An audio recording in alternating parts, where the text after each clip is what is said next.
আসসালামু আলাইকুম এভরিওয়ান, সবাই কেমন আছেন? This is Bhabna from food story by Sakib and Bhabna. আর আজকে আমি আপনাদের সাথে একটা মেমোরি শেয়ার করব। বেসিক্যালি একটা মেমোরি নয়, একটা রেসিপিও শেয়ার করব। আর সেটা হচ্ছে কিভাবে আপনারা পারফেক্ট চা তৈরি করতে পারবেন। সো ভিডিওটি স্কিপ না করে প্রথম থেকে শেষ পর্যন্ত দেখবেন। আর আপনারাও কিন্তু এক্সপার্ট হয়ে যাবেন কিভাবে চা তৈরি করতে হয়। Let's go to my kitchen. আজকে আমি আপনাদের সাথে কিভাবে আমি চা বানাই বাসায় সেটাই শেয়ার করতে চাচ্ছি। সো ভিডিওটি আশা করছি আপনাদের অনেক ভালো লাগবে। যেহেতু আমি চা লাভার, চা ছাড়া কিন্তু আমার একদিনও চলে না। অনেস্টলি বললে আমি ভাত খাওয়া ছেড়ে দিতে পারবো, কিন্তু চা আমি কখনোই ছাড়তে পারবো না। অ্যান্ড এই তো আমি আজকে ক্যারামেল দিয়ে তারপর চাটা তৈরি করব। সো সবার প্রথমে আমি কিন্তু একটা পাত্রের মধ্যে চুলাতে দিয়ে চিনি দিয়ে সেটাকে ক্যারামেল তৈরি করে নিয়েছি। অ্যান্ড আপনারা সেটা দেখতেই পেয়েছেন, এবং যখন ক্যারামেলটা খুব ভালোভাবে তৈরি হয়ে গিয়েছে সে পর্যায়ে আমি এখানে গরুর দুধ ইউজ করেছি আজকে। আপনারা চাইলে পাউডার দুধও ইউজ করতে পারেন। সেক্ষেত্রে দুধটাকে একটু গরম পানির মধ্যে ভালো করে মিশিয়ে তারপর এখানে দিবেন। দুধটা যখন আপনারা ক্যারামেলের মধ্যে অ্যাড করবেন সেক্ষেত্রে দেখা যাবে যে ক্যারামেলটা একটু দলা পেকে গেছে। সো একদমই টেনশন করবেন না, তখন একটু নেড়েচেড়ে দিলেই ক্যারামেলটা আবার একদম প্রপারলি মিক্স হয়ে যাবে। আর এই পর্যায়ে আমি এখানে দিয়ে দিয়েছি দারচিনি, এলাচ এবং তেজপাতা। এই গরম মশলাগুলো আপনারা যদি চায়ে অ্যাড করেন তাহলে চায়ের যে ফ্লেভারটা সেটা কিন্তু আরও বেশি ফ্লেভারফুল হবে। সো চেষ্টা করবেন এই গরম মশলাগুলো চাতে অ্যাড করার।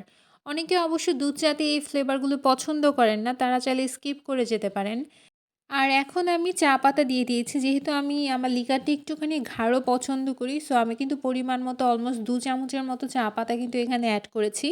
সো আপনারাও চেষ্টা করবেন, লিকারটা যদি আসলে গাঢ় হয় তখন দুধ চাটা খেতে কিন্তু খুব ভালো লাগে।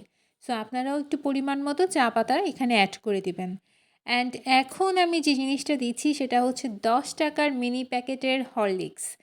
হ্যাঁ বন্ধুরা, আমরা যে বাহিরের চাটা খেয়ে থাকি সেখানে কিন্তু এই হরলিক্সটা অ্যাড করে।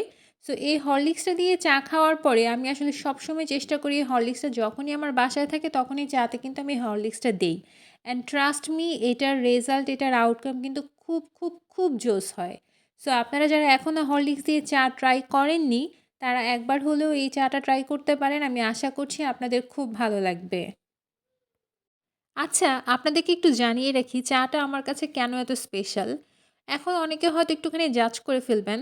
But to be very honest, আমি যখন ছোট ছিলাম, যখন ক্লাস 2-3 তে পড়তাম তখন থেকেই আমি চা খাই।